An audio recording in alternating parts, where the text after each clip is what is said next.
Vamos iniciar então, pessoal. Bom dia a todos novamente.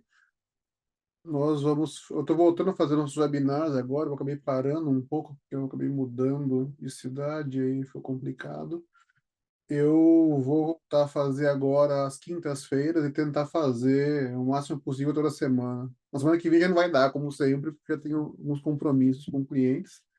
Mas assim que possível, eu vou voltar a fazer toda semana os webinars e vou fazer um webinar um pouco menor de 1 hora para ficar mais fácil para todo mundo poder acompanhar, para facilitar também preparar toda semana, se no caso, né?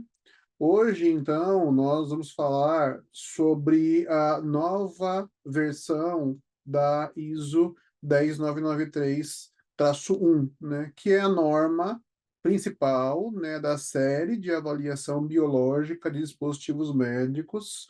Lembrando que a avaliação biológica também é conhecida como avaliação de biocompatibilidade, embora não seja exatamente a mesma coisa, né? Mas o objetivo, então, da avaliação biológica, um outro nome também é avaliação de riscos ou perigos biológicos, né? Pode me confirmar que vocês estão ouvindo bem, pessoal, porque está parecendo um delay aqui. Estou ouvindo bem. Tá tudo bem aqui. Tá ótimo. Tá, acho que Ouvindo deveria bem. Tudo só no certo. vídeo, talvez. Tá, obrigado, gente.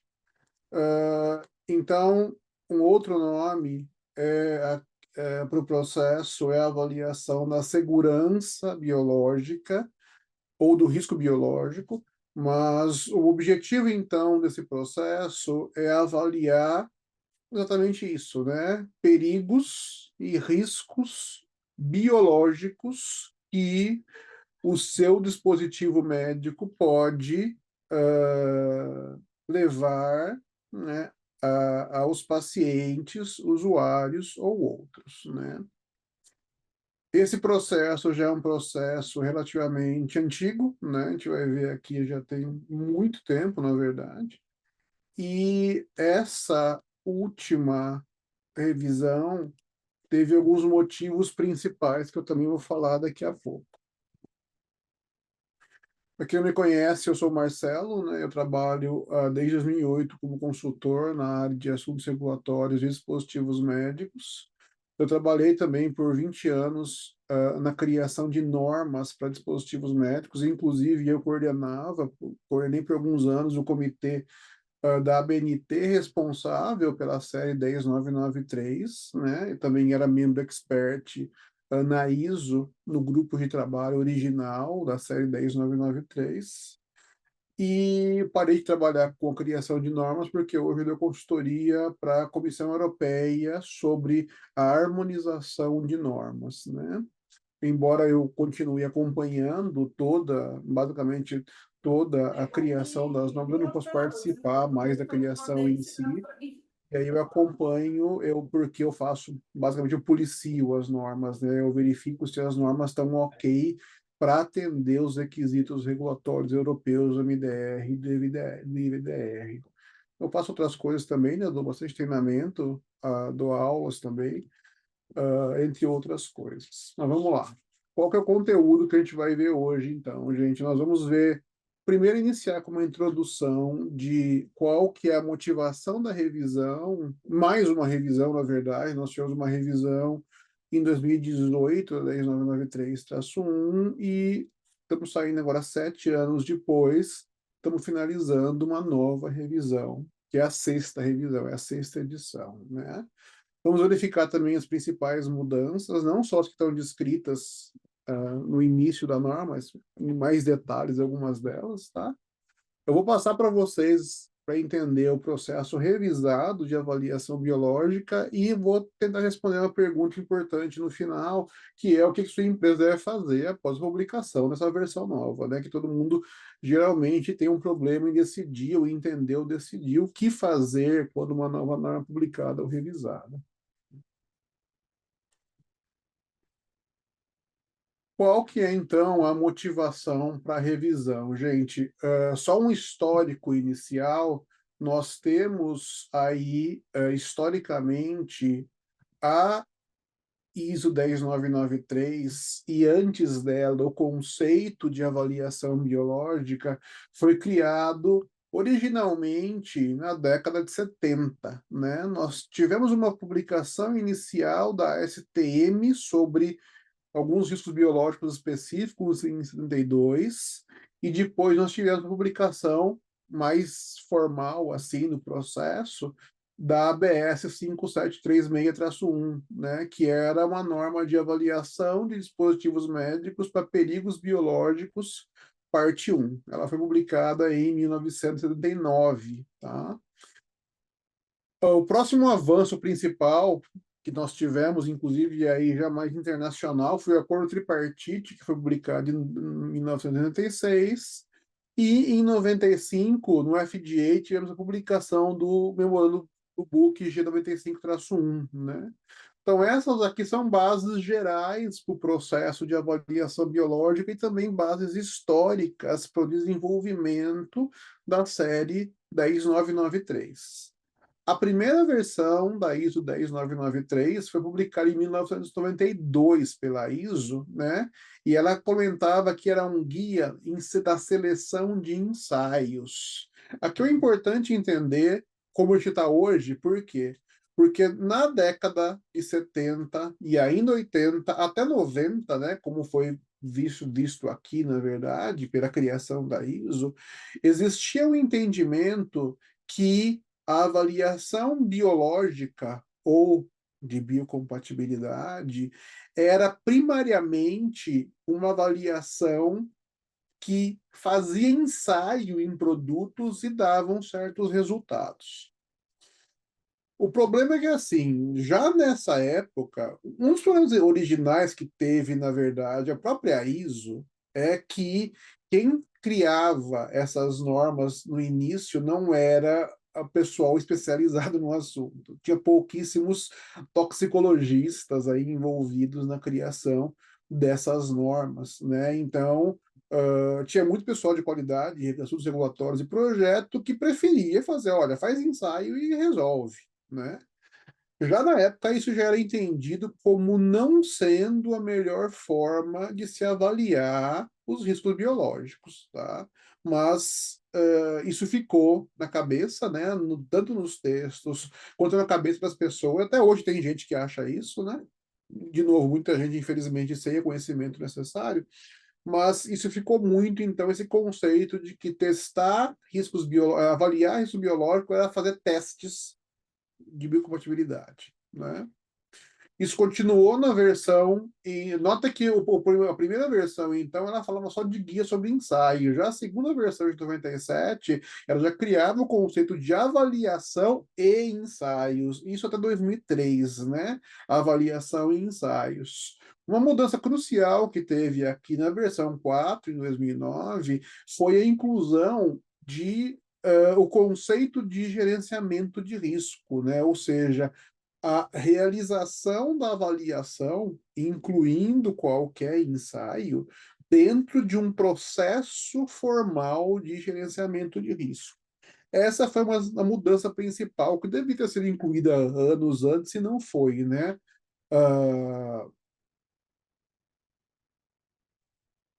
Só um segundo aqui.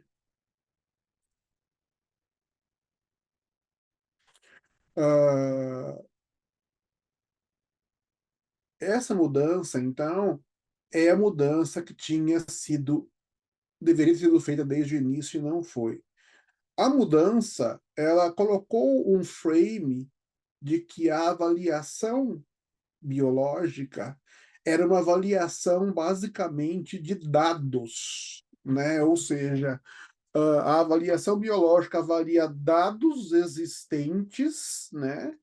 E, se necessário, ou seja, se não houver dados suficientes para continuar o processo de gerenciamento de risco, aí ensaios biológicos poderiam ser necessários como forma de se criar mais dados, né? Então, esse frame foi totalmente mudado porque tirou a questão dos ensaios como necessários sempre ou compulsórios, né?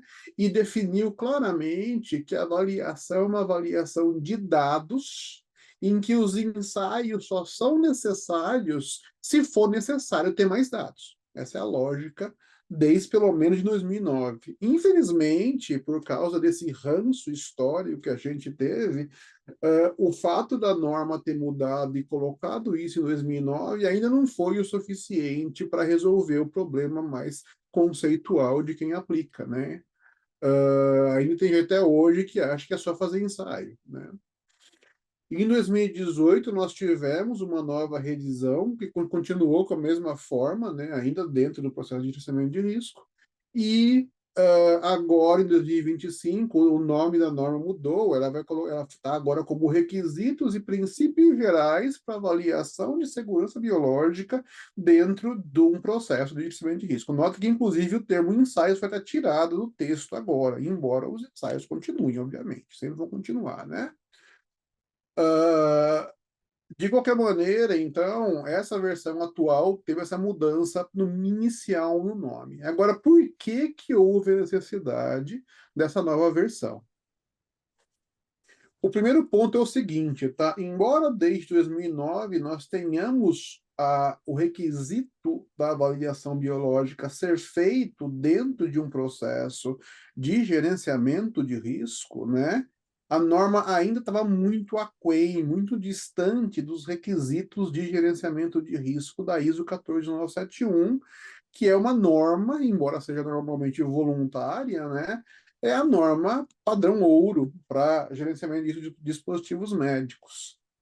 As normas não conversavam direito, né? Ou seja, a 10993 manteve o fluxo anterior dela, né? Que não era um fluxo de gerenciamento de risco, tá? E, portanto, não só o fluxo, mas a terminologia e outras expectativas também não estavam nem um pouco alinhadas com a 14971.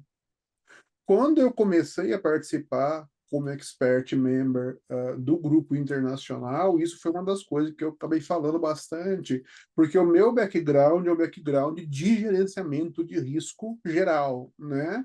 E eu comentei diversas vezes dessa questão também da a discrepância entre o processo em si, né, e os requisitos da 14971. Até a forma como certos termos e conceitos eram usados, algumas vezes eram usados de forma incorreta, na verdade, né? Então, essa mudança, o principal motivo real foi o alinhar melhor com a 14971. Eu não participei da criação dessa norma, da versão nova, formalmente, né? Porque um mês antes de iniciar o trabalho, eu acabei saindo da trabalho de normalização e comecei a trabalhar, como eu falei, como consultor para a Comissão Europeia, né? Mas eu acompanhei o desenvolvimento inteiro da norma, assim como eu tenho feito com a maior parte das outras normas que eu trabalho, né? Um outro ponto importante da motivação para a revisão foi uma revisão conceitual de certas partes estruturantes da norma, particularmente a tabela 1, né? A tabela 1, na verdade, que é a tabela original de endpoints, né? Tem esse problema histórico com o uso como se fosse um checklist de ensaio, né? Ou seja, o pessoal vê aquela lista de endpoints e fala, olha, tem que ensaiar isso aqui. Nunca foi necessário nas últimas versões a norma isso, né? E sempre existiu, inclusive, desde o começo das primeiras edições, sempre existiu uma indicação, que ainda está lá hoje, de que aquelas tabelas não são um checklist de ensaios compulsórios, mas são um checklist para indicar os possíveis endpoints aplicáveis, e aí tem que se avaliar os dados, né, para verificar os endpoints. Então, uma das revisões conceituais foi revisar essa tabela, tá? E, obviamente, uma revisão mais pesada de definições também, por causa do alinhamento a 14971. Então, esses são basicamente os motivações principais dessa revisão da norma, tá? Entrando agora, alguém tem alguma pergunta? Sinta-se à vontade para questionar e pode fazer por voz também, se quiserem, pessoal. Alguém tem alguma pergunta até aqui, gente? Tudo ok em princípio?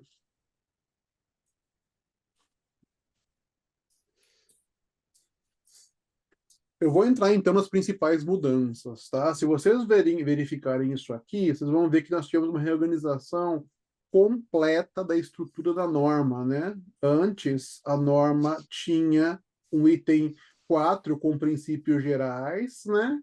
O item 5 com categorização, o item 6 com o processo de avaliação biológica, mas nota que o processo, na verdade, ele tinha só informações físicas e químicas, gap análise, seleção de endpoints e testes biológicos, tá vendo? E o 7 é a interpretação dos dados e é uma avaliação final geral, tá? Além de alguns anexos, né? Isso foi totalmente reestruturado. Se vocês olharem aqui agora, o item 4 continua sendo princípios gerais, tá?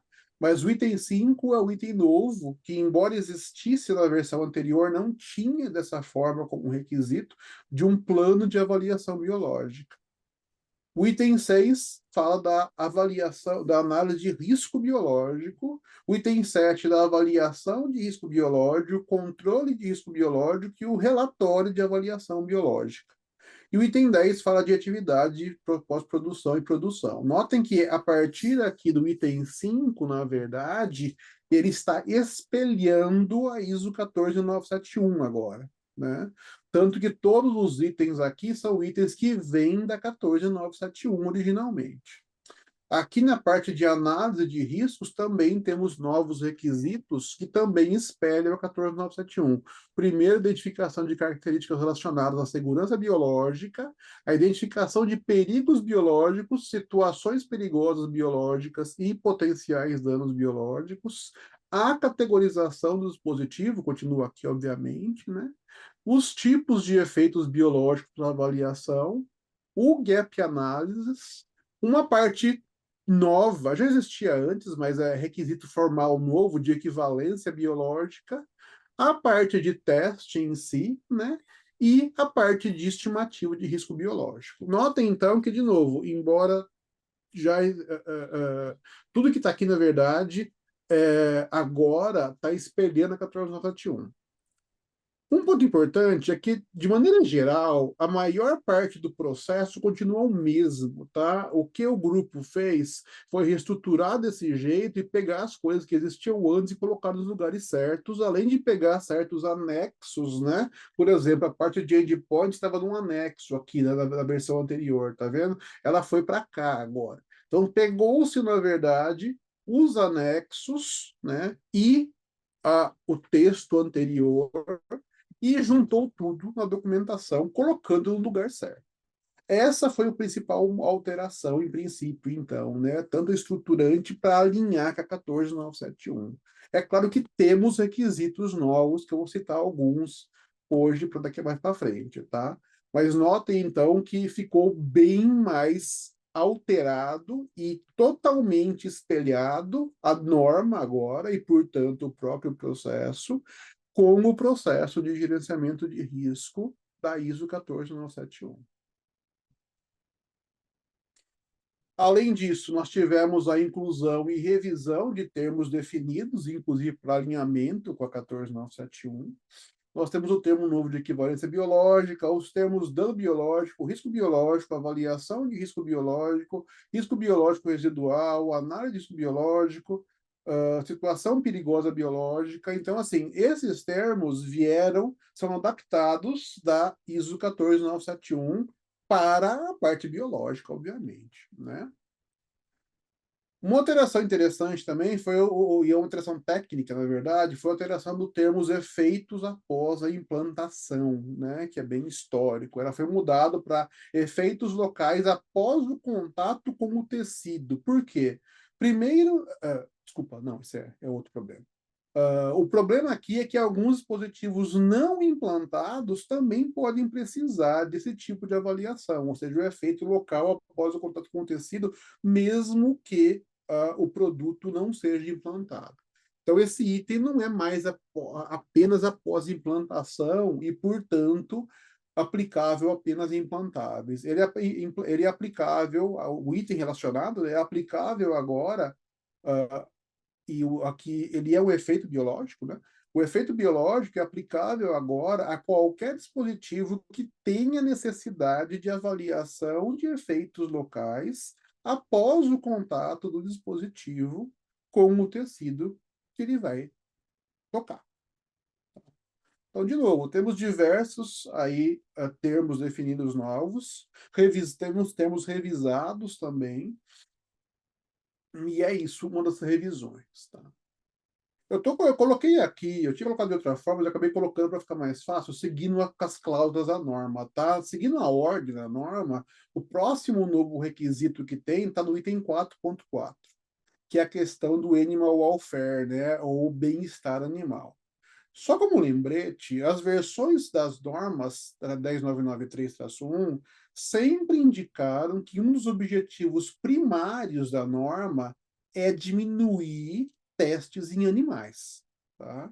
Embora não existisse nenhuma restrição a isso nas versões anteriores. Nessa versão tem um requisito novo restritivo, né? O requisito comenta que a realização de qualquer teste biológico deve, portanto, é um requisito mesmo, não é um comentário geral, tá? Ele deve ser, a realização de qualquer teste biológico deve ser minimizada ao estritamente necessário para concluir a avaliação biológica, e a abordagem usada para os testes deve ser justificada e documentada, ou seja, o fabricante agora tem que justificar por que está fazendo testes em animais e documentar a justificativa de por que ele está fazendo aquilo. E tem a outra parte do item que fala também o seguinte, é uma proibição de realização de testes em animais em no mínimo 3 casos, tá? Primeiro, quando existirem resultados válidos de estudos não clínicos do dispositivo ou do equivalente, quando existirem resultados válidos para o efeito biológico específico ser estudado, a partir de dados clínicos existentes do dispositivo ou equivalente, e quando houver risco inaceitável para o animal. Então, também tem que ser feita uma análise de risco para os riscos do animal a ser feitos os ensaios, tá? Então, notem, isso aqui em conjunto, tanto o primeiro quanto a segunda parte, fazem com que não seja mais possível simplesmente escolher fazer testes em animais. A norma, para você cumprir a norma agora, é necessário que você avalie de maneira cuidadosa a necessidade de ensaios em animais e, se for o caso, ou seja, não se encaixar nas 3 proibições aqui, certo? Porque se encaixar nas 3 proibições, você não pode fazer o teste pela norma, tá? Você precisa ter uma justificativa formal e documentada de por que você está fazendo os testes e por que aqueles testes são o mínimo necessário, né, para você concluir a avaliação biológica e por que não é possível concluir a avaliação biológica sem aqueles testes mínimos necessários. Então, de novo, essa é uma mudança crucial, né? Porque ela não permite mais que você reivindique a conformidade com a norma se você simplesmente fazer testes, né? Você precisa agora, para falar estou em conformidade com a norma, justificar que os testes não entram nas exceções, ou seja, você não tem as exceções verdadeiras de baixo, e que os testes que você está fazendo são apenas os mínimos necessários para terminar a avaliação biológica. Tá? E como eu falei, isso vai incluir também uma análise de risco do que acontece com o animal no teste, tá? Com os animais nos testes.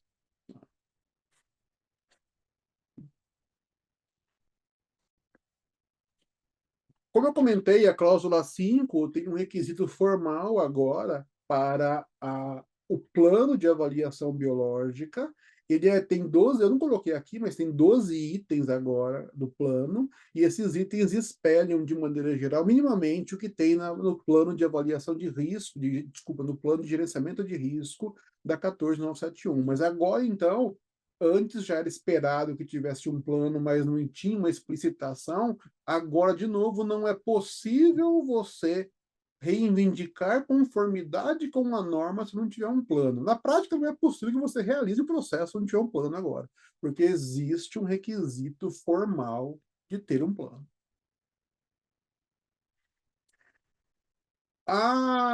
O alinhamento com a 14971 trouxe também uma novidade, que é a inclusão do conceito de má utilização razoavelmente previsível, que é o inglês reasonable foreseeable misuse, né? Como parte do processo de análise de risco biológico da cláusula 6, tá? Só para lembrar, o conceito de má utilização ou mau uso, razoavelmente previsível, é o uso de um produto ou sistema de uma maneira não destinada pelo fabricante, mas que pode resultar de comportamento humano prontamente previsível, né? E esse comportamento prontamente previsível inclui o comportamento de todos os tipos de usuário, por exemplo, leigos e profissionais, e também, essa má utilização pode ser intencional ou não, tá?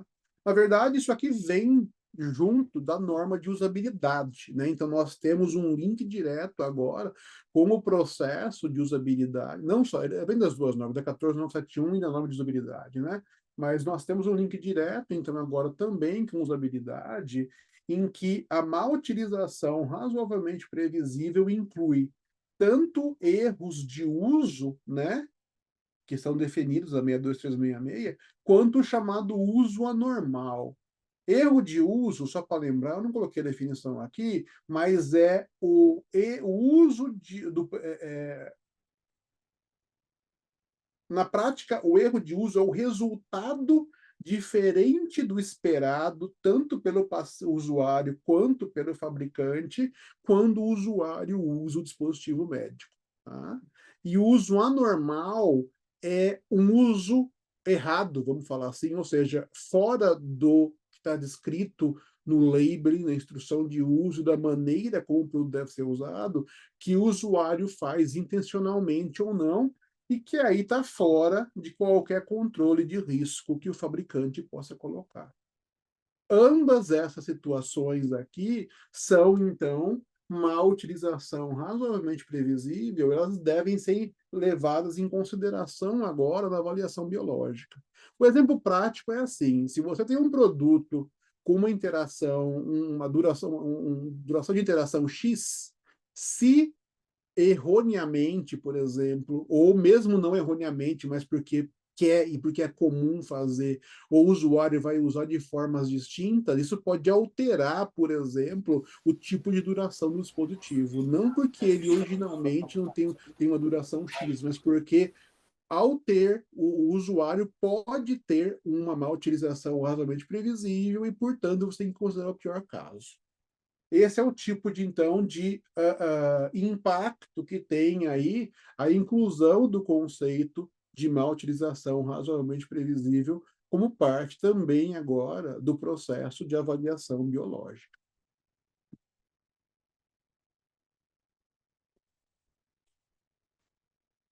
Tudo bem até aqui, pessoal? Alguma pergunta? Alguma dúvida?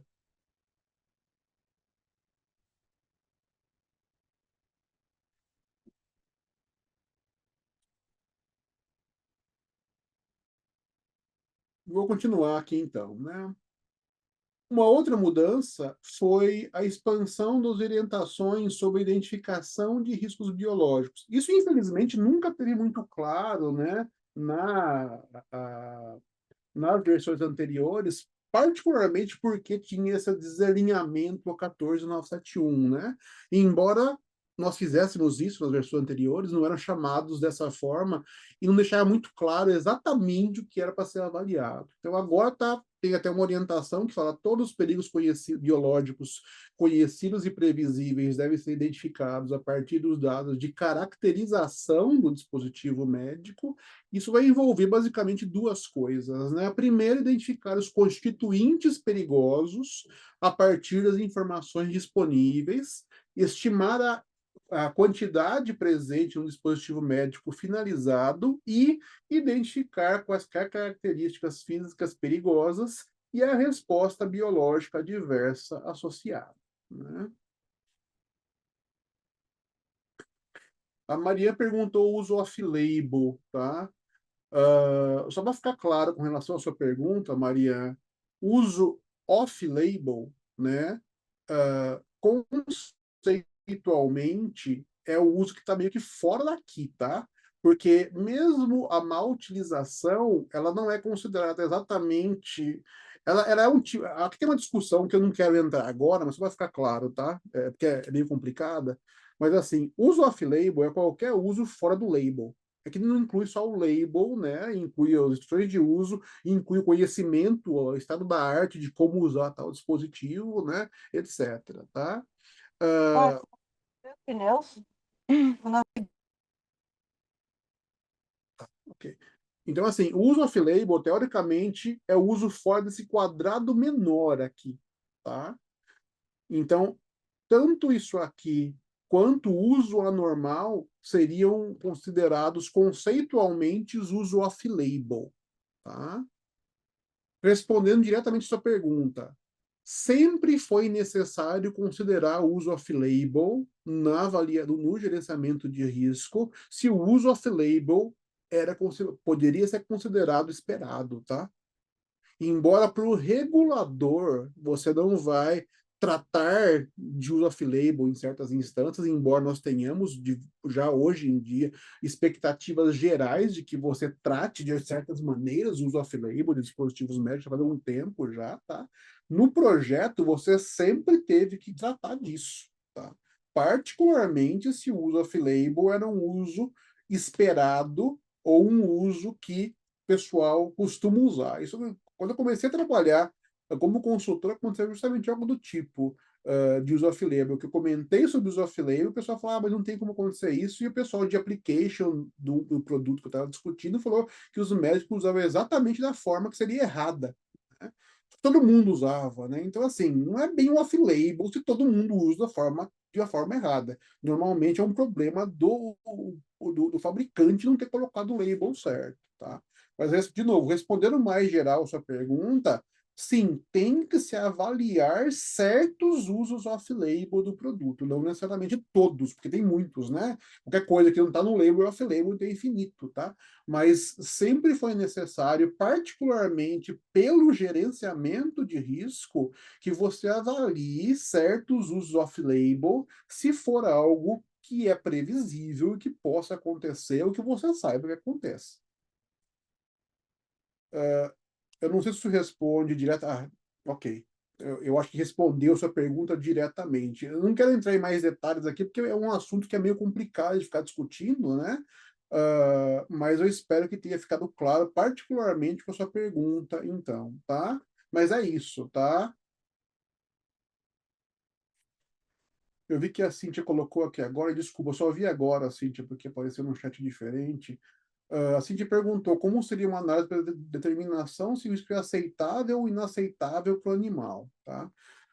Não tem muita orientação agora na norma sobre isso, Cíntia. Ela só fala de um exemplo de certos testes podem levar à perda de pele do animal, corrosão do animal, por exemplo. Isso normalmente seria entendido como inaceitável, tá? Mas o que precisa ser feito na prática é avaliar orientações mais gerais fora da 10993 sobre ensaios animais. A 10993 tem uma norma específica sobre o assunto, né? Só lembrando que a 10993-2, eu acho. Alguém lembra de cabeça, gente? Eu não lembro de cabeça agora. Ela tem uma norma sobre animal welfare, né? E temos também outras literaturas que falam sobre o assunto, né? Mas na prática é a 2 mesmo, né, Fernanda? Obrigado. Então, assim, teria que aplicar traço 2 e outras orientações, né, da área mais geral, né, sobre ensaios animais para verificar quais os riscos para o animal. E qualquer risco que seja, em princípio, inaceitável, tem que ser, uma justificativa para não fazer formalmente os ensaios, tá? De novo, eu sei que isso não responde 100% a pergunta, Cíntia, mas é o que eu acho que dá para fazer nesse momento, tá? Indicar desse momento. Tem que ser buscado informações adicionais, tanto na traço 2 quanto em outras literaturas, para se analisar quais são os riscos para animais. Fernanda, pode falar, você levantou a mão? sei se faz sentido pensar assim, Marcelo, por exemplo, se a gente vê na avaliação Desculpa, teórica Fernanda, tá que bem baixo, tá? vocês estão me ouvindo agora, melhorou Agora ou sim, não? melhorou. Se faz sentido pensar assim, se na avaliação teórica, né, de risco toxicológico teórica, eu tenho uma indicação que o produto ele pode ser irritante, como você deu o exemplo, né, como você deu esse exemplo. Aí eu fazer o teste para ver se o resultado dá diferente dessa indicação de irritação, entendeu? Seria um jeito de pensar esse efeito indesejado para o animal? O problema da irritação é que não acho de um bom exemplo, tá? Sabe por quê? Porque a irritação é um negócio comum de acontecer, tá? E, além de tudo, nós já temos hoje uma norma, que é a 10.923, que permite que você faça teste de irritação que não são em animais, tá? Sim, sim, não, mas o que eu queria É, pensar é assim, se eu tenho uma indicação teórica que me fala, ó, esse desfecho, pela avaliação teórica, ele vai ser positivo. E aí eu faço o teste em animal para confirmar se ele é positivo ou não. É um pouco nesse sentido que eu estou querendo trazer a reflexão. Porque fazendo um paralelo, por exemplo, com a OECD de irritação, né, que foi o exemplo hum, que eu trouxe, para você chegar no animal, você tem que fazer primeiro uma estratégia, né, de avaliação daquela substância para ver se ela pode ou não ser testada no animal. Então, isso. pensando um pouco nessa Ah, não, sobreposição, assim, se essa seria uma estratégia possível. agora eu entendi o que você falou. Sim, se você pode querer ou necessitar testar se é possível testar o animal, certo? É isso, né? Que é o que é feito pela UPS. Sim, é uma forma de fazer a avaliação. Mas nota, só para ficar claro, tá? Da forma como está escrito aqui, inclusive, você tem que fazer uma análise de risco, na verdade, né? Ou seja, porque na prática ele fala que quando houver risco inaceitável, está relacionado a ter um risco e a avaliação concluir se é inaceitável ou não, tá? Da forma como está aqui, está bem genérico. Esse é o problema que eu falei de maneira prática, né? Mas, sim, uma possibilidade, que nem você falou, é você fazer um estudo para verificar se é possível testar num animal sem ter o risco inaceitável. Assim, resumindo, isso que eu quis dizer, certo? Que é uma das formas de fazer isso. O que eu quis mais dizer mais geral, na verdade, é que, independente de fazer isso ou não, o que você precisa definir é assim, olha, é aceitável ou não colocar ou fazer o animal sofrer da forma que ele vai sofrer. Resumindo, tá? Uma forma mais geral, tá? O problema disso é que hoje em dia, historicamente, um monte de coisa aceitável, inclusive a irritação é aceitável, tá? O problema que eu vejo prático aqui é que é uma área cinzenta, o que é um risco aceitável para um animal ou não, na verdade, tá? Embora tenhamos as normas, tenhamos outros documentos, inclusive o próprio PS que você falou, tá? Indicando questões de o que seria estabilidade ou não, ainda é uma área relativamente cinzenta, porque muitas vezes você não tem outra forma de fazer, né? O problema, na verdade, aí tá mais, eu acho que tá mais relacionado aos dois de cima, tá, Fernanda? Porque, independente disso aqui, tá, em si, isso infelizmente a norma não deixa muito clara. Ela deixa claro quando ela faz os três itens aqui, não deixa muito clara. A pergunta real é: existe uma forma de não fazer ensaio animal? Ou seja, existe resultado válido de estudo não clínico ou resultado válido para efeito biológico a partir de dados existentes? Se existir, eu não vou fazer ensaio animal. Não importa se é aceitável ou inaceitável o risco. Então, prioritariamente, você tem que focar nessas análises iniciais. Tudo bem? Se não existirem as duas, aí sim você tem que pensar nisso aqui. Tá? E aí tem uma gama, né, de coisas a ser pensadas e possíveis estratégias. Tá? Uma estratégia que nem você citou é essa. Eu posso fazer uma avaliação, na prática, resumindo, eu posso fazer uma avaliação se o teste em animal vai levar um risco inaceitável para aquele animal. O exemplo que nem eu falei que a norma cita, ela cita o exemplo de pior caso, tá? Ela estuda de corrosão. Se o teste vai corroer a pele do animal, isso não parece bom, certo? Se o teste vai matar o animal, também não parece bom, na verdade. Mas por isso que eu falei, irritação ainda hoje é relativamente aceitável, mas também não é bom, certo? Imagina você fazer teste em ser humano que irrita o ser humano. Ninguém vai querer fazer isso. Só que, historicamente, para animal, existe ainda hoje uma certa aceitação. A pergunta que, na verdade, é isso, na verdade. Quer dizer, se eu tiver qualquer coisa inaceitável para o animal, eu não posso fazer teste, quer dizer que eu não vou fazer teste nunca, então. Mas se for necessário fazer o teste para concluir a avaliação biológica, mesmo estando aqui como inaceitável, eu não vejo outra solução, na verdade. Então ficou um negócio meio que ainda precisando de mais orientações, na minha opinião.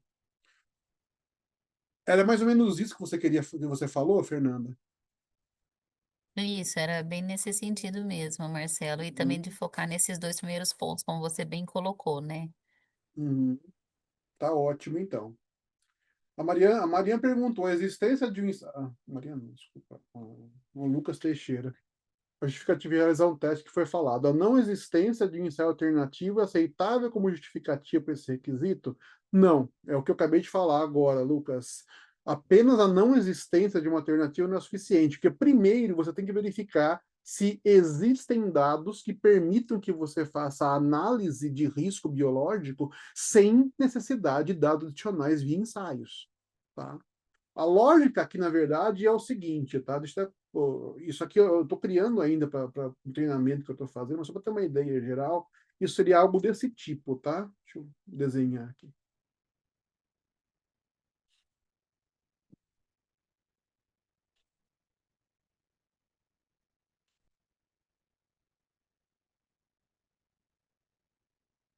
A primeira pergunta que você deveria fazer é: existem esses resultados?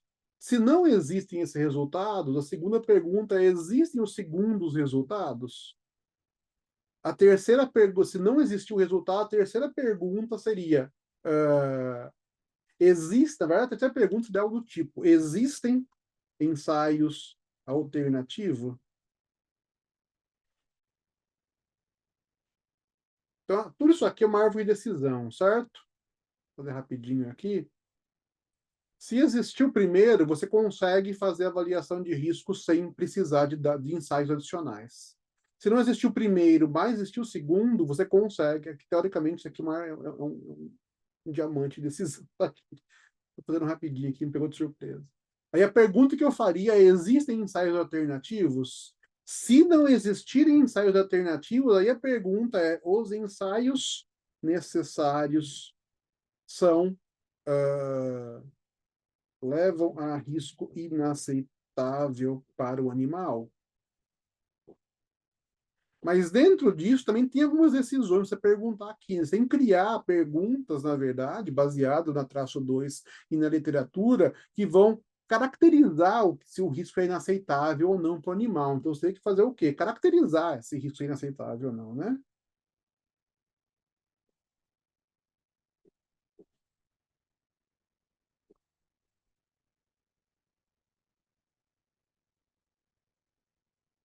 E aí sim, se o final das contas o risco foi inaceitável, você não poderia, em princípio, fazer um ensaio. Tá? Ou seja, e aí que está o problema da sua pergunta, que é um problema em geral do conceito como está hoje, tá?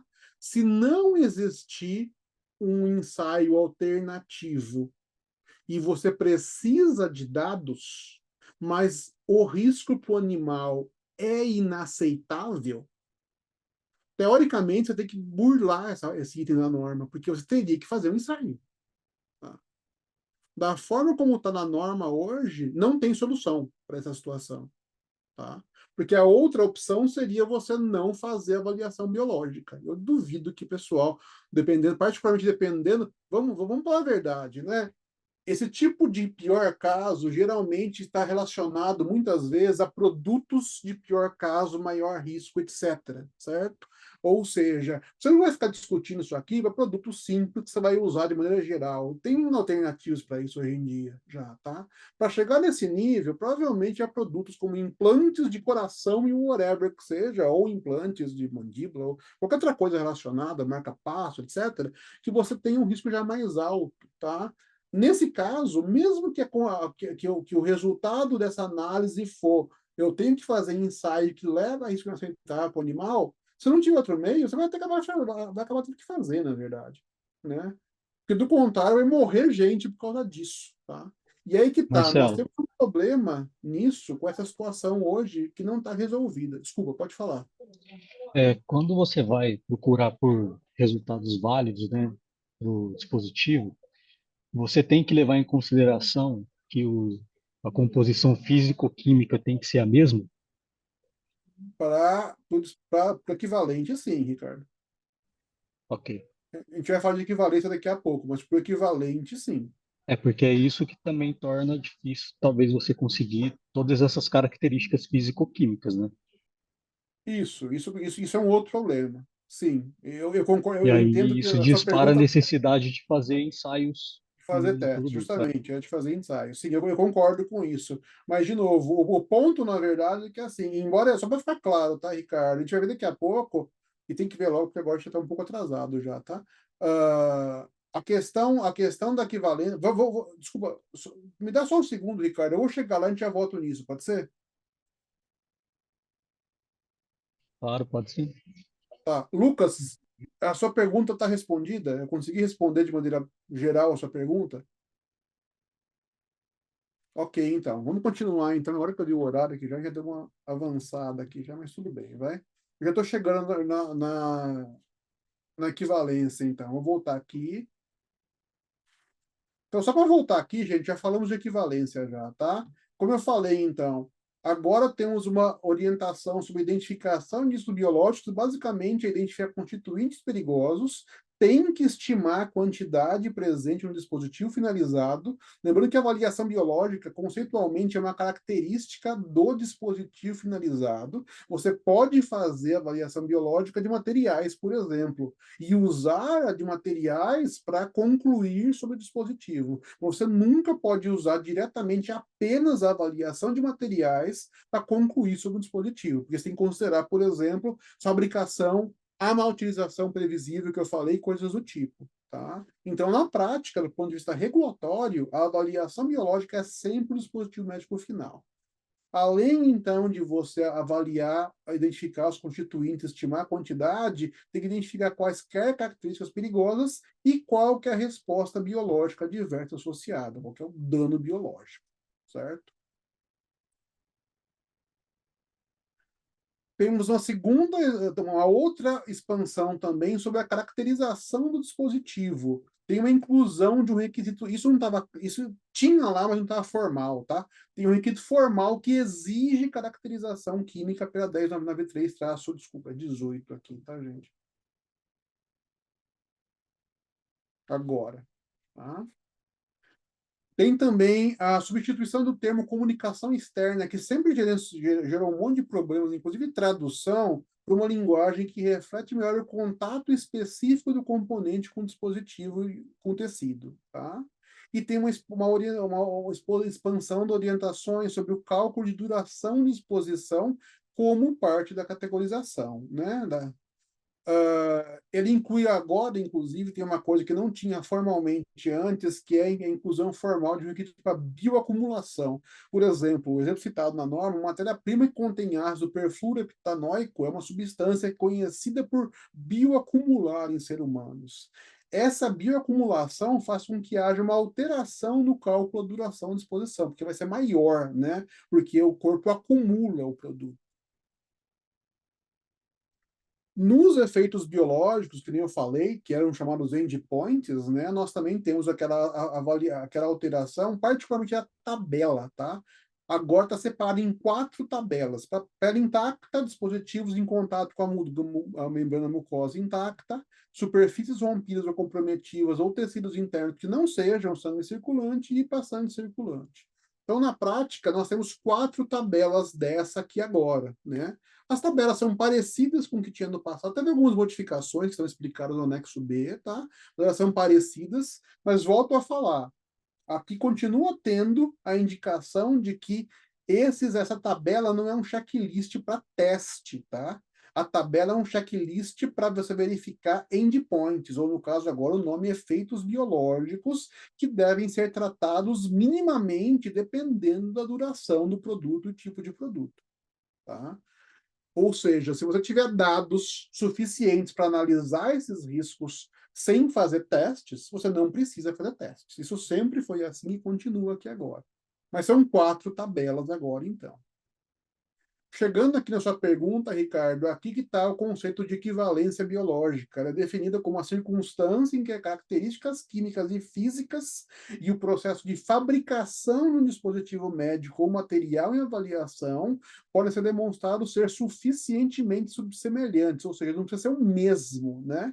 Assim como equivalência de avaliação clínica, por exemplo, e outras, ela tem que ser suficientemente semelhantes a um dispositivo médico ou material comparador, para o qual existem dados que demonstram a segurança biológica e um tipo de duração de contato relevante, ou seja, parecido com o do dispositivo, e que nenhum risco biológico novo aumentado é identificado por dispositivo.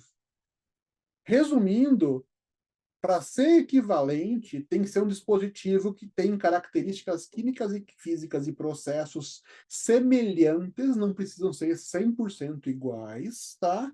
E que, para aqueles dispositivos que é o semelhante, existam dados que demonstrem a segurança biológica do mesmo, e, além disso, não exista nenhum risco biológico novo aumentado por aquele dispositivo.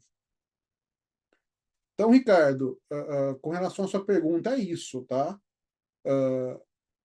É possível que você tenha semelhantes e, portanto, isso influencia no ensaio, obviamente, que a gente comentou antes, que não sejam exatamente iguais. Eles só não podem ser diferentes de maneira a ter resultados biológicos, riscos biológicos diferentes. Essa é a lógica geral. Ok. Tudo bem?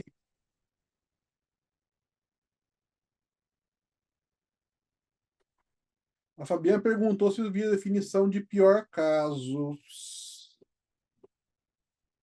Aqui não tem pior caso, tá, Fabiana? Porque aqui é uma avaliação comparatória. Você está pegando um dispositivo ou material e colocando ele como comparado. Vamos lá. Não entendi se está falando do pior caso em qual parte daqui, mas se você está falando de comparar o pior caso do seu dispositivo com o pior caso do comparador, sim. É isso que você está perguntando? Oi, Marcelo, vou fazer o áudio mais fácil. Uhum.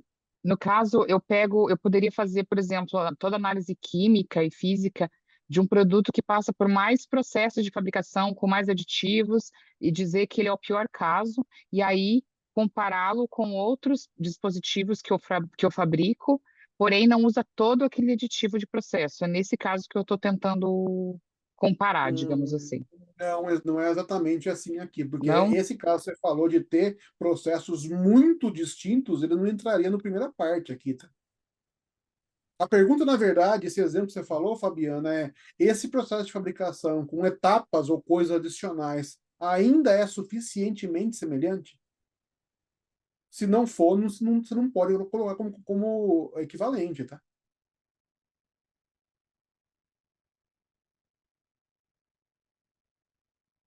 Desculpa, ficou mudo. Por exemplo, um processo que passe por desengraxe, por eletropolimento, por exemplo, toda a parte de passivação de um metal, de um inox, por exemplo.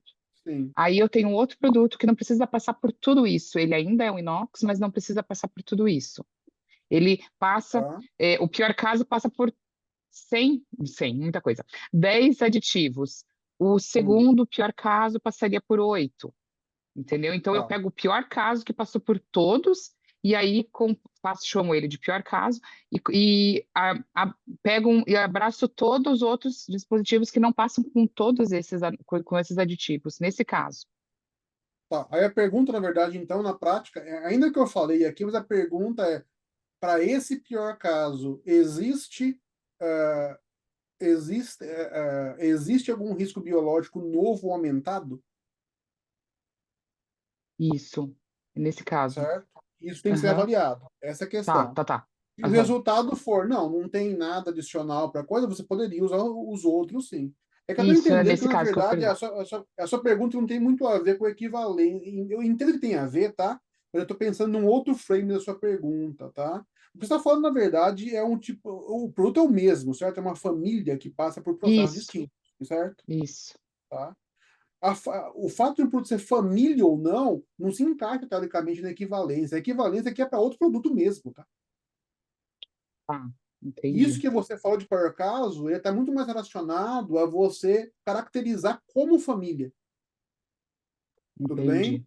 Uhum, Você tem que fazer uma análise de qualquer jeito da forma que você falou, tá? Mas a questão é que, assim, é isso que você está falando, se é o mesmo produto, um mesmo dispositivo médico, o que você está falando é como eu caracterizo como família. Caracterizar como família é diferente da equivalência biológica, tá? A equivalência biológica, como eu falei, conceitualmente é para outro produto. Claro, só para ficar claro, tá, Fabiana? Vai ter gente que vai falar que você tem que fazer equivalência mesmo para família, tá? Mas você percebe que são coisas levemente distintas, tá? sim, Porque a ideia aqui da equivalência é assim: tem o meu produto X, certo? Tem um produto meu mesmo que seja Y, na verdade. Tudo uhum, bem? Esses uhum, produtos são diferentes. Mas a uhum, pergunta é: eles podem ser considerados equivalentes? Aí que você veria essas coisas. Características parecidas, físicas e químicas, processo de fabricação parecido, não tem risco adicional nenhum, eu poderia considerar ambos semelhantes. Qual que é o ponto? A ideia da equivalência é que você use dados de um para o outro, certo? sim, Você poderia sim. pegar a equivalência do primeiro que você já fez, por exemplo, e usar como parte do segundo. Tudo bem? Por exemplo, uma haste femoral, e eu poderia pegar e fazer uma equivalência biológica com uma cabeça femoral, que aí não entra dentro de família, concorda? E Sim. aí, mas um usa mais aditivos que o outro, porém o outro Isso. ainda está dentro dos mesmos aditivos. É nesse sentido. É mais nesse sentido. Isso, entendi. Entendeu? Obrigada. De nada. A Daniela colocou: como avaliar se o processo suficientemente semelhante com o produto concorrente? É possível?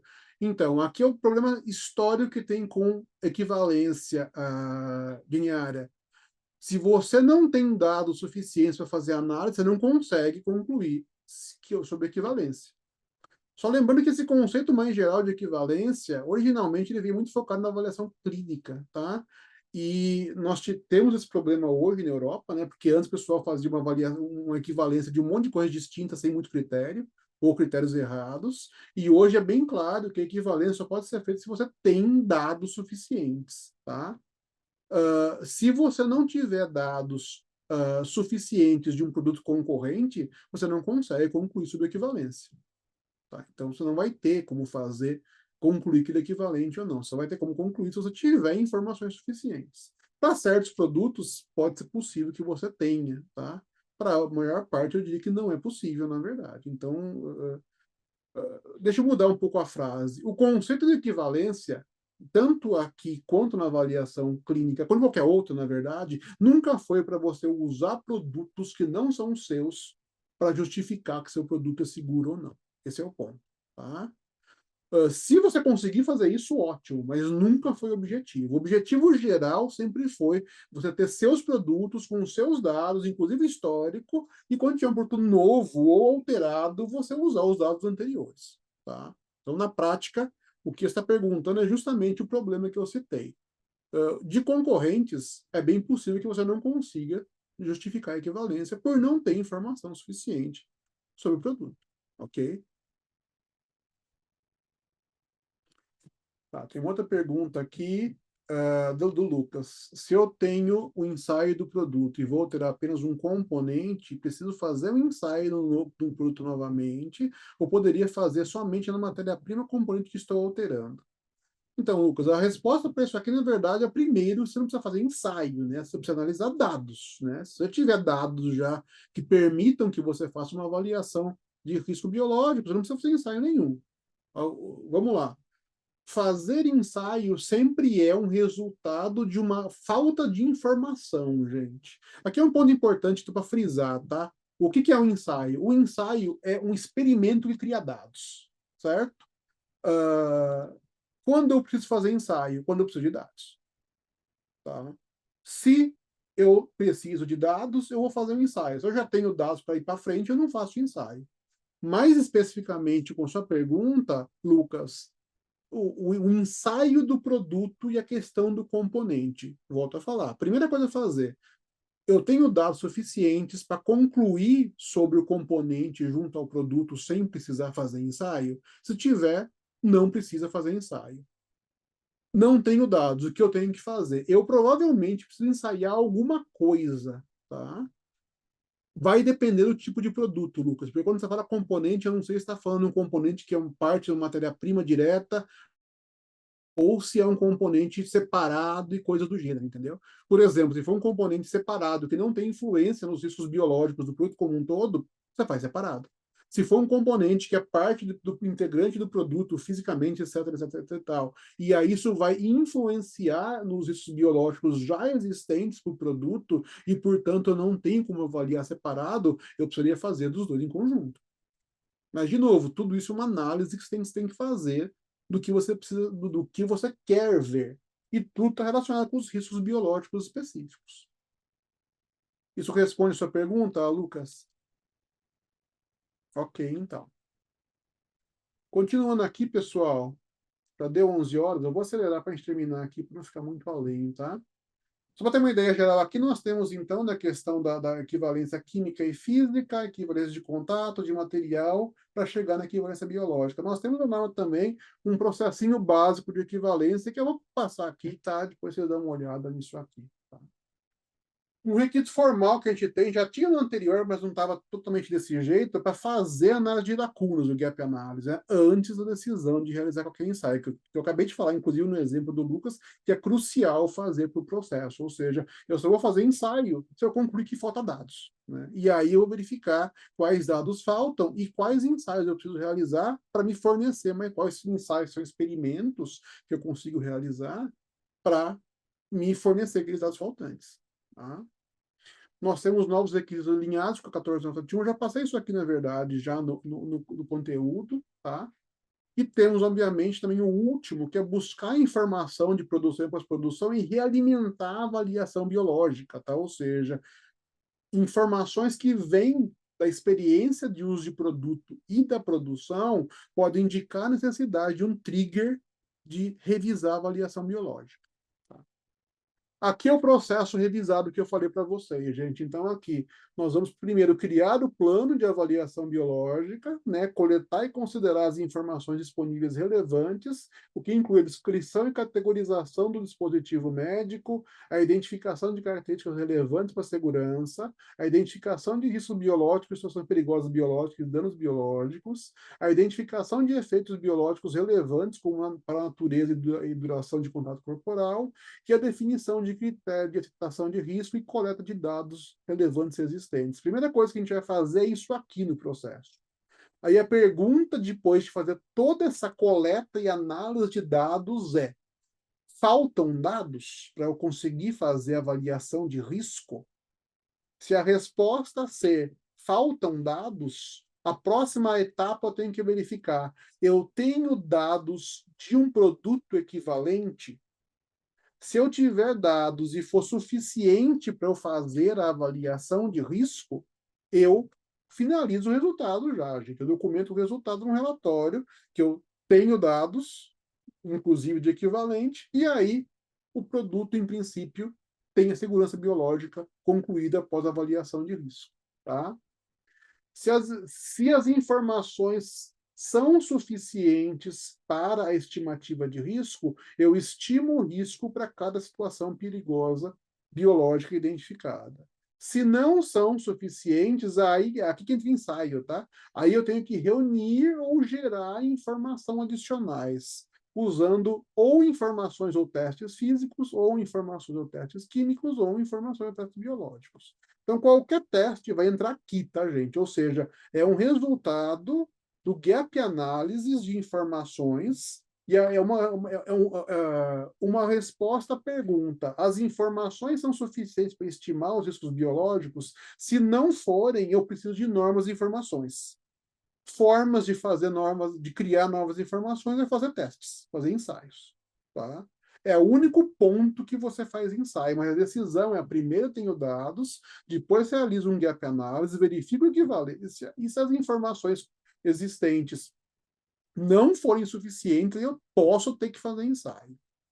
Se as informações forem suficientes, você vai estimar o risco por cada situação perigosa e vai avaliar. O risco biológico é aceitável? Se sim, documenta também. Se não, eu vou verificar o seguinte, tá? Isso aqui não tinha antes, tá?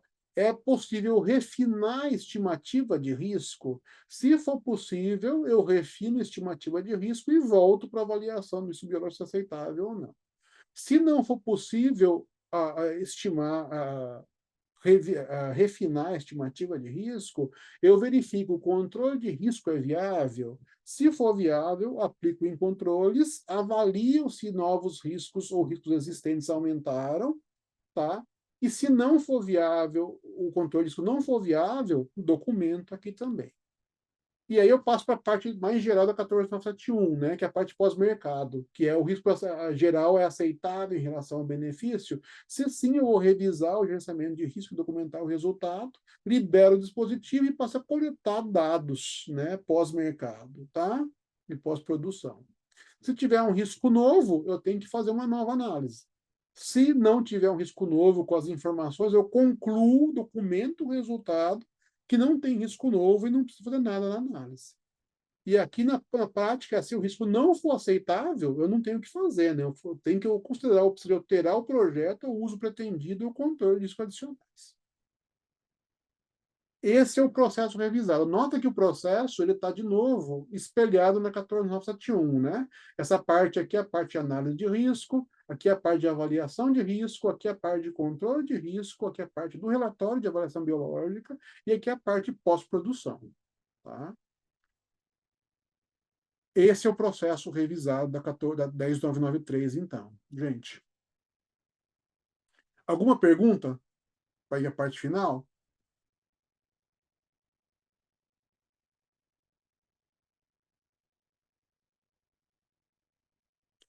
O que fazer, o que a sua empresa deve fazer, né?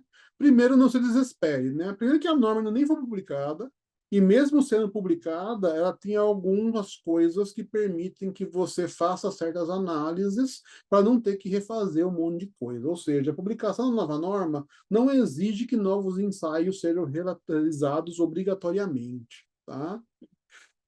A norma tem esse item aqui, 662, que é dispositivos médicos avaliados utilizando versões anteriores desse documento. O que ele fala? Essa edição desse documento não deve ser utilizada para exigir a repetição de testes de dispositivos médicos que já estejam no mercado e tenham perfis de segurança estabelecidos aceitáveis. Ao invés de novos testes, o que o fabricante tem que fazer?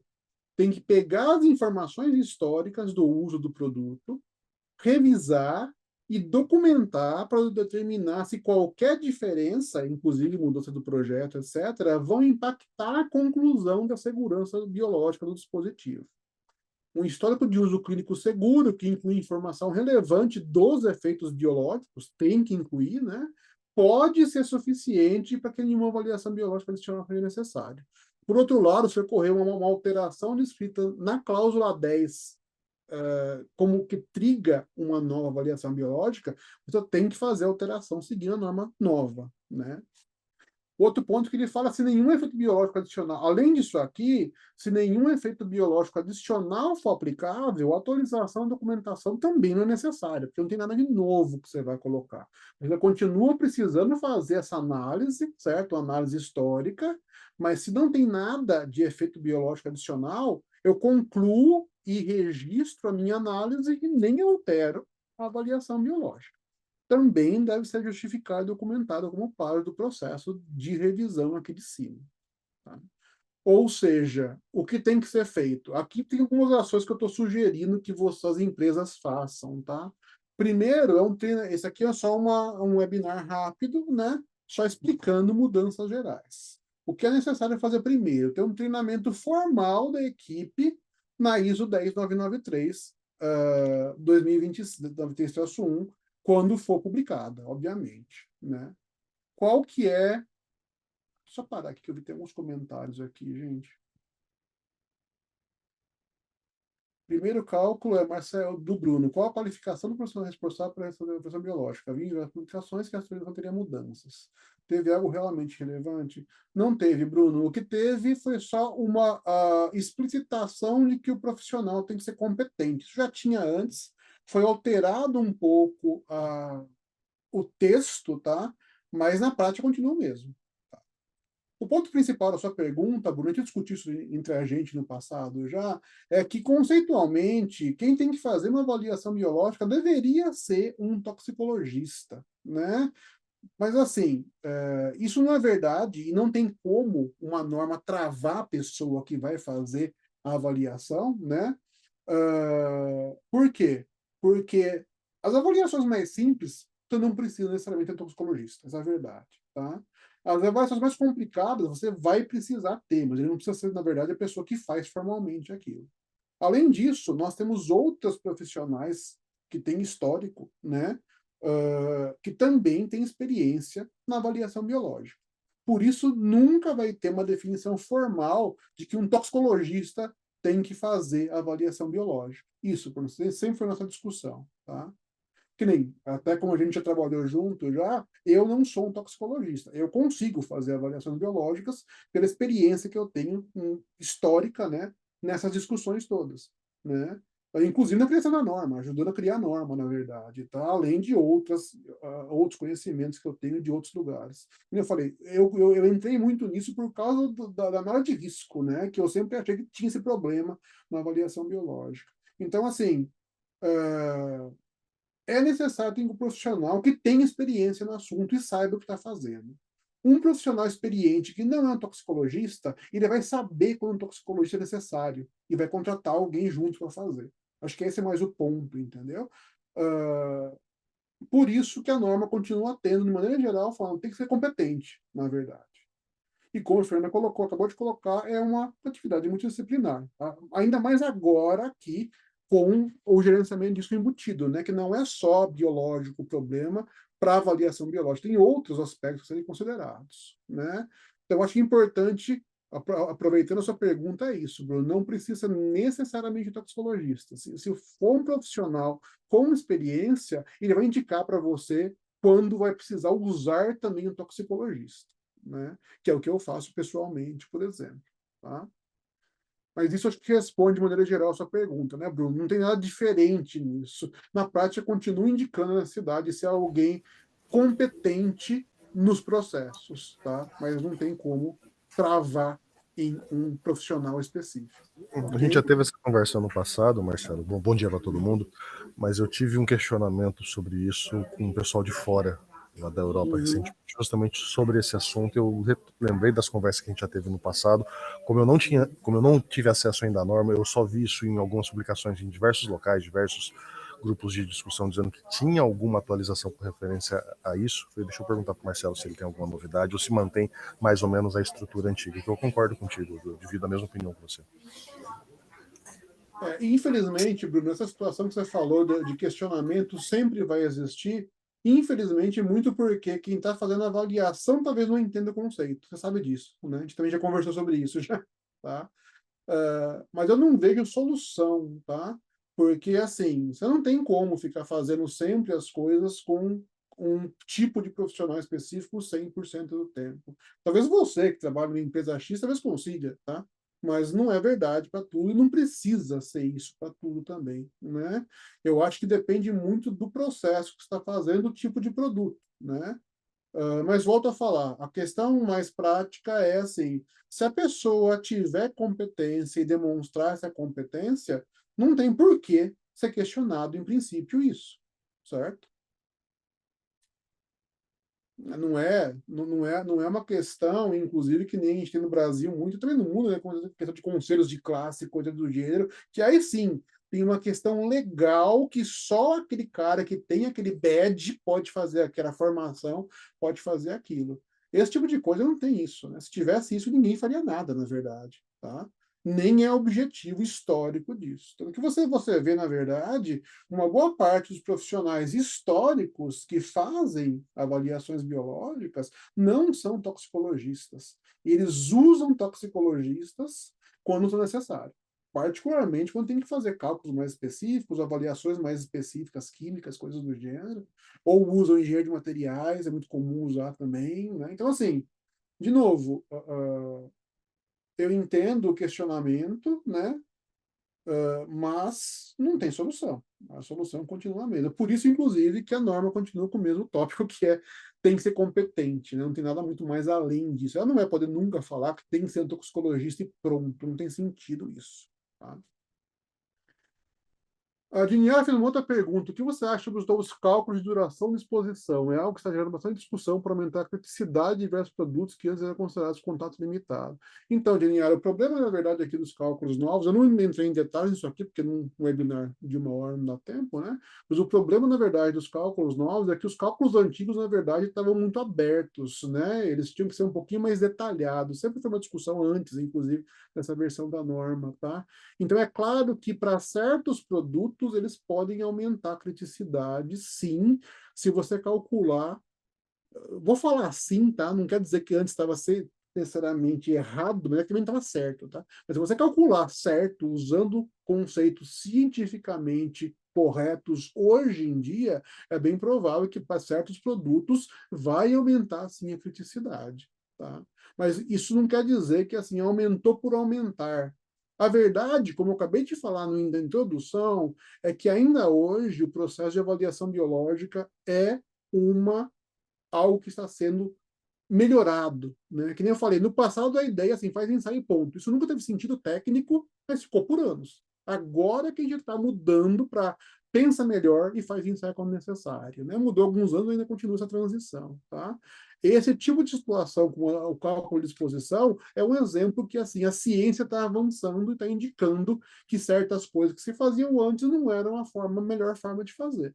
Então, isso sempre vai acontecer. Como exemplo adicional à sua pergunta, Diniara, vocês devem saber que a parte de avaliação toxicológica de risco, pelo traço 17, mudou completamente com a versão nova, né? A versão antiga não tinha quase nada, a versão nova está muito, tipo, 200, 300 vezes melhor e está muito mais difícil. Por quê? Porque colocou os requisitos tecnicamente corretos para hoje em dia, que não era conhecido antes e foi desenvolvido ao longo do tempo. Essa questão do cálculo de duração é a mesma coisa. Está evoluindo isso, né? Hoje, os requisitos que tem hoje refletem melhor o conhecimento atual. Então, não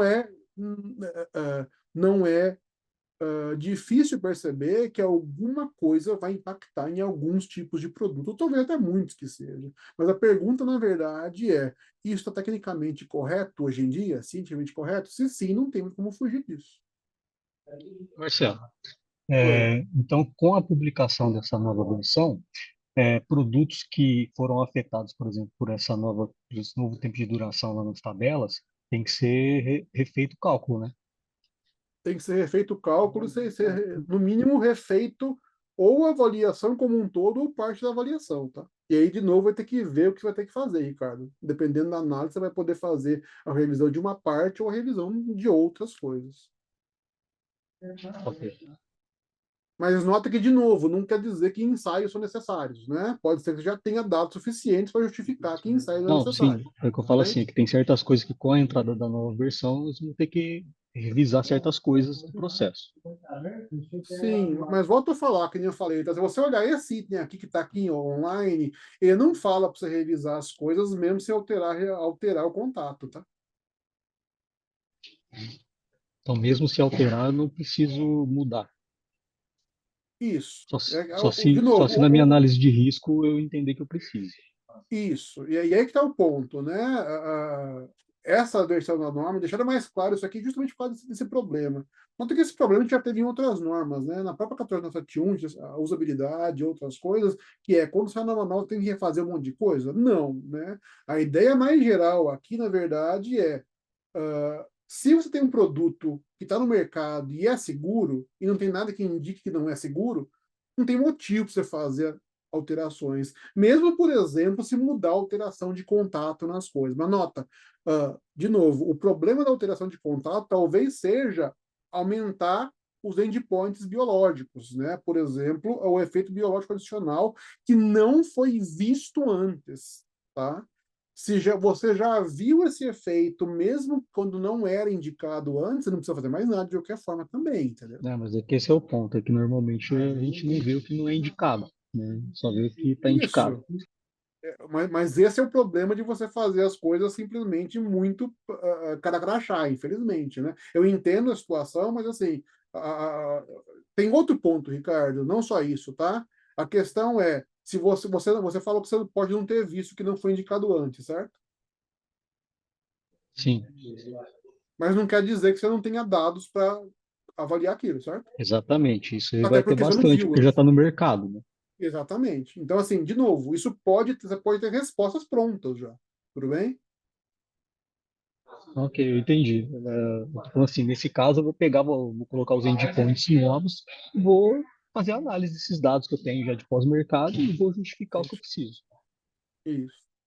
A Fernanda colocou, começar por um gap analysis pode ser um bom caminho. Fernanda, na verdade, assim, um gap analysis é isso que é obrigatório, tá, Fernanda? Isso aqui é um gap analysis, tá? Ele exige que você faça um gap analysis. Anota o termo aqui. Não colocar o termo gap analysis aqui para não confundir com o item gap analysis, que é o nome formal agora, tá? Mas isso aqui é exatamente um gap analysis com relação ao produto que foi avaliado utilizando a versão anterior, tá? É obrigatório fazer esse gap analysis, não tem opção, a norma não deixou essa opção. Essa foi a única opção para você não ser automaticamente obrigado a fazer ensaio novo, tá? Então, o gap analysis é compulsório fazer para essa norma nova. Você não tem, nenhum fabricante vai ter como fugir disso. Tudo bem? Mas voltando ao que eu estava falando aqui, então, gente, ações sugeridas. Primeiro, um treinamento formal da equipe na nova versão, revisar o procedimento de avaliação biológica da empresa para adequação. Você vai ter que revisar, não tem como não revisar. E aí, que nem eu falei aqui, exatamente o que eu acabei de falar, Fernanda, realizar gap analysis conforme o 662, tá? E criar e registrar justificativa de novo para novos ensaios não serem realizados e a avaliação biológica continuar válida. E, obviamente, aplicar o procedimento revisado na nova versão para produtos novos ou alterações da cláusula 10. Só como um lembrete aqui, gente, nós vamos dar, então, né, um treinamento formal, o primeiro item aqui, no início de setembro. Quem quiser fazer, entre em contato. Vou passar também, enviar para vocês informações também, tá? E para todos esses itens aqui, né, ou seja, revisar procedimento, realizar o gap analysis, criar o registro, nós também temos um pacote que vai oferecer todas as atividades para a indústria, para vocês poderem também realizar essas análises e concluírem sobre o que fazer. Esperando que a conclusão seja, não precisa fazer mais nada, pelo menos no primeiro momento, em princípio. Tá?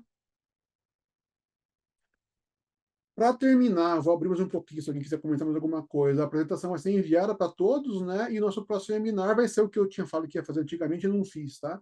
É como receber a auditoria de qualidade regulatória sem sofrimento, estratégia para um resultado positivo.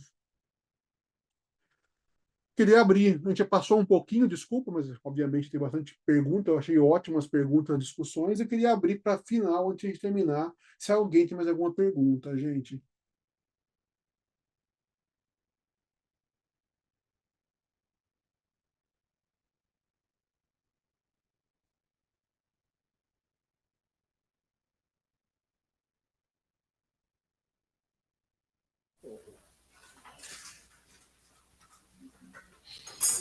Pergunta não, Marcelo, só agradecer o teu tempo de compartilhar tua experiência e tua visão sobre isso daí. Você que está sempre bem antenado, é sempre bacana estar ouvindo as atualizações. Vindo de quem aí trabalha exclusivamente com isso. Obrigado pela iniciativa. Ótimo, Bruno, obrigado a você. Ok, então se não tiver mais nada, também agradeço, gente. Espero que tenha sido possível, então, passar as informações gerais. Volto a falar, não temos como entrar em muitos detalhes num webinar pequeno como esse, nem a ideia, né? Mas aguardo vocês para novos webinars aí para frente. E para quem quiser participar dos treinamentos ou quiser algum tipo de assessoria nesses gaps que nem eu falei, ou para fazer avaliação biológica, né? Já pela norma nova, podem ter em contato comigo, os contatos estão aqui e o pessoal já sabe onde me encontrar. Eu vou mandar aqui, então, para vocês a apresentação, também vou mandar indicando junto o treinamento, que eu estou finalizando a data aqui para quem quiser participar. e podemos conversar mais para frente. Aguardo vocês para os próximos, tá bom? Muito obrigado e tenham um bom dia, gente. Obrigado, Marcelo. Obrigado, pessoal. Obrigado Bom para quem dia. Obrigado, tchau, tchau. no chat. Obrigado, Fernanda. Obrigada, Marcelo. Parabéns pelo conteúdo. Bom, como sempre. Obrigado, Mariana.